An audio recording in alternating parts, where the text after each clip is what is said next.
14세기 말에는 그다음에 이제 그 종교적인 얘기를 우리가 분위기를 보면은 14세기 말에 일반 수도사와 마찬가지로 탁발 수도사도 부패했다. 예. 그리고 주교하고 수도사가 부유해졌는데 소교구의 사제는 가난해졌다. 그리고 농촌에는 면제사가 돌아다녔는데 면제사는 교황의 인장을 찍은 면장을 가지고 로마에서 온 사람들인데 그들한테 성물을 사면 죄악을 면해주는 면죄부를 받을 수 있었다. 면죄부를 팔러 다니는 사람도 있었다는 거죠. 종교재판인을 처음에는 처벌했었어요. 그래서 순례를 하게 했는데 차차 벌금을 내고서 참회와 순례를 안 하고 면제받는 그런 쪽으로 갔다 이거죠. 그래서 계속 종교계가 부패했다는 거예요.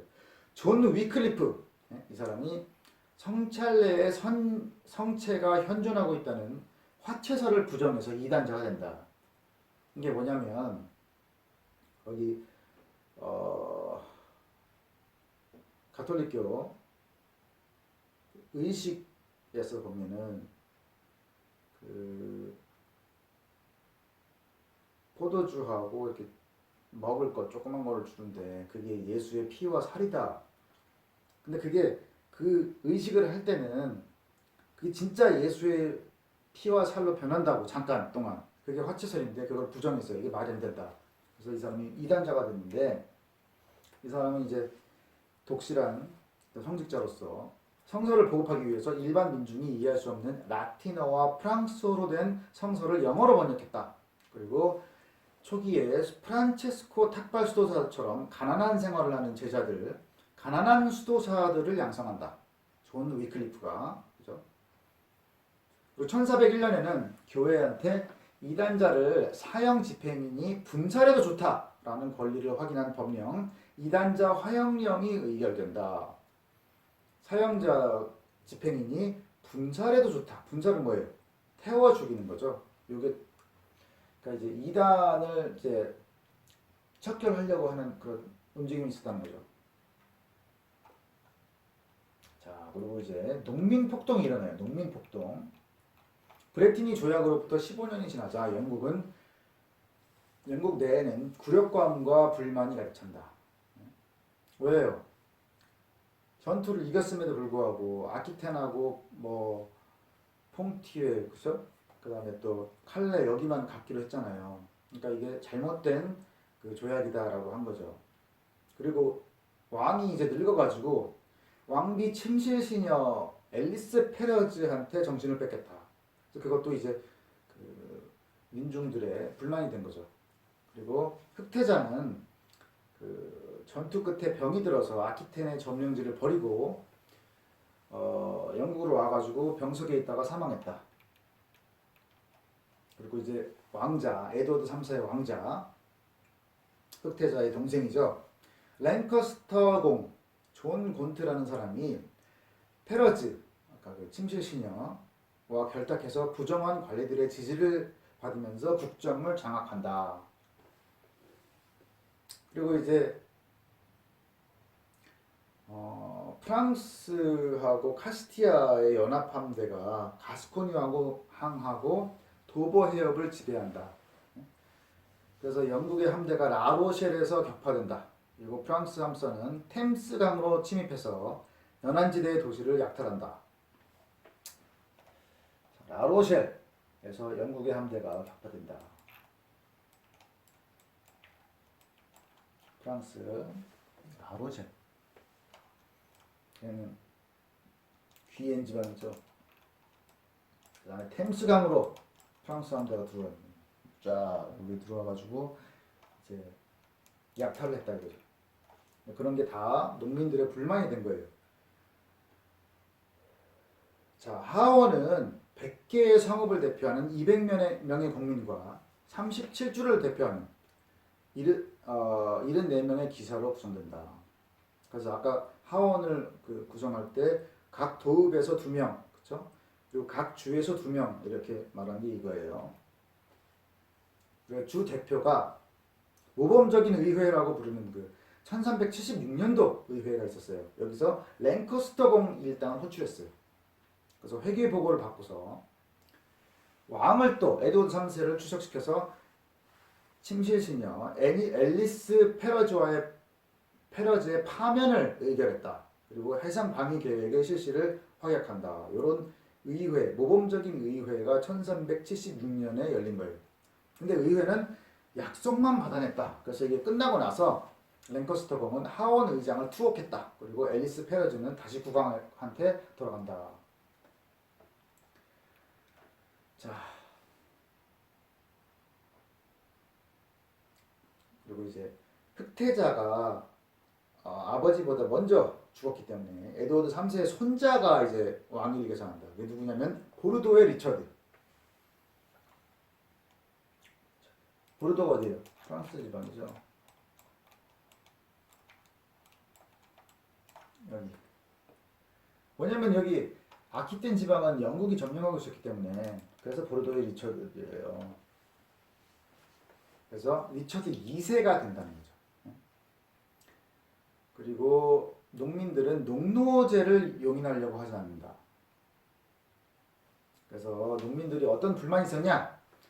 에드워드 3세의 오욕된 생활, 프랑스에서 영주들의 패전, 프랑스 소함대의 약탈 이런 걸 알고 있었고 위클리프파가 가난한 수도사들 이 사람들이 이제 농민들한테 수도원의 부정 축제를 폭로했다.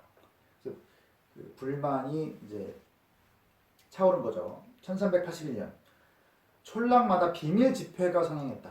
교회에 개혁하고 농민의 봉기를 선동하는 일반인과 성직자를 통해 불온문서가 전달된다.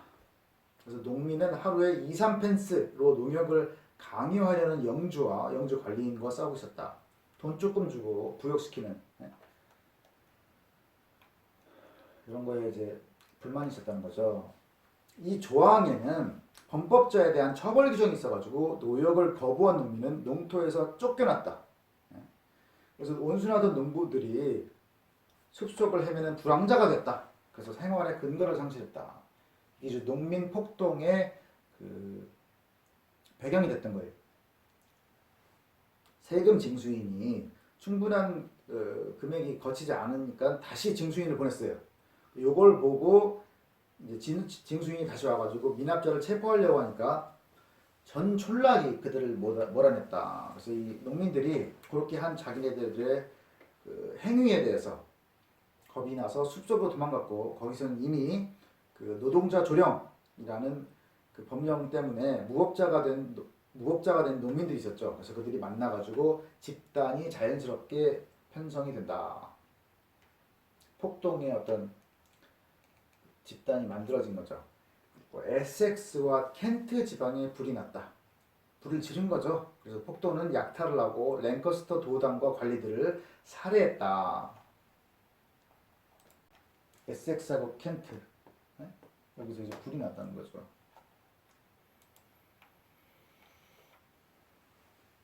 이 사람들의 목적은 농노 문서를 없애는 거였다. 그래서 눈에 띄는 문서를 다 이제 불태웠다는 거죠. 폭도는 런던으로 진격했다. 도중에 이제 가는 도중에 관리들의 집 랭커스터 공의 소유물을 파괴했다. 그리고 사람들을 살해했는데 대법관 캔터베리 대주교 시몽 세인트 존 대수도원장 이 사람들을 죽였다는 거예요. 그리고 국왕하고 신하들은 런던 탑으로 피신한다. 템스강의 다리가 중간에 열리게 돼 있어서 런던 시티를 방어할 수 있었는데 폭도의 호의적인 그 시의 간부가 있었어요. 이 간부가 시장을 반대하고 길을 터준다. 그래서 농민들이 쳐들어온 거죠. 그래서 그들은 와가지고 감옥문을 열었고 그 폭도들이 약탈과 살인을 자행한다. 그래서 첫날 국왕은 리처드 2세죠. 배를 타고 폭도 앞에 나타나서 상륙하지는 않고 훈시를 하고 갈채를 받았다. 니네 이러면 안 돼. 이런 얘기를 한 거죠. 근데 그때 국왕 나이가 굉장히 어렸어요. 그러니까 어린 왕이 와가지고 이런 얘기를 하니까 그 감동을 받은 거죠. 폭도들이. 그래서 국왕은 런던에 인접한 마일 엔드 벌판에서 회견을 가졌다. 그래서 모든 요구 조건을 승낙하는 채 했다. 그래서 30명의 서기가 해방 헌장을 작성하고 옥세를 찍었어요. 그리고 농민들은 이 헌장을 받고서 만족해서 런던으로 돌아갔다. 그리고 폭도들이 국왕이 없는 동안에 런던탑에 침입해서 캔터베리 대주교하고 재무장관의 목이 런던 교회에 걸렸다. 그래서 헌정하에 만족한 대다수의 농민은 그날로 런던을 떠났는데 남아있던 수천 명이 약탈을 계속했다. 그래서 또 다음날 스미스필드 말시장이 회견 장소가 돼가지고 국왕은 런던 시장 그리고 칭의대를 거느리고 나타났다. 런던 시장은 폭도들의 수령 와트 타일러의 태도에 그러니까 이 사람의 태도가 이제 거만했던 거죠. 그래서 옷 속에 숨겨두었던 장검으로 머리를 내친다. 그래서 폭도들이 이제 전투 태세를 취했어요. 근데 국왕이 그들을 인도해서 런던 시티 밖으로 끌고 나갔다. 국왕이 이제 다른 사람들은 가만히 있어. 그리고 자기 혼자 어린 국왕이 나온 거예요. 그래서 우리 여기 있지 말고 런던 시티 밖으로 내가 가서 니네들이 원하는 걸 들어주겠다. 그래서 인도에서 간 거예요. 근데 그 다음에 원하는 걸 들어준 게 아니라 처형을 해버린 거죠. 농민 부대가 해산돼서 농민이 촌락으로 돌아가자 법관은 주례를 샅샅이 돌아다니며 사형을 선고했다. 그래서 이제 처벌이 이루어진 거예요. 그래서 노동자 조령은 14세기 말에 폐지되고 치안 판사가 임금 문제를 협조적으로 조정하도록 파견된다. 그래서 노동자 조령이라는 게 이런 식으로 결국에는 없어지긴 한다 이런 얘기예요. 농민 폭동이 있었다. 자, 그 다음에 이제 백년 전쟁이 아까 브레트니 조약으로 일단락이 됐는데 그 다음에 또 전쟁이 벌어져요. 그래서 리처드 2세는 존 곤트의 아들, 아까 그 존 곤트가 누구예요? 에드워드 3세의 막내 아들이에요. 이 사람이 그 권력을 장악하고 있었어요. 이 사람의 아들인 자기 조카 해리퍼드를 국외로 추방하고 존 곤트가 죽자 상속할 재산을 몰수하여 반란을 유발한다.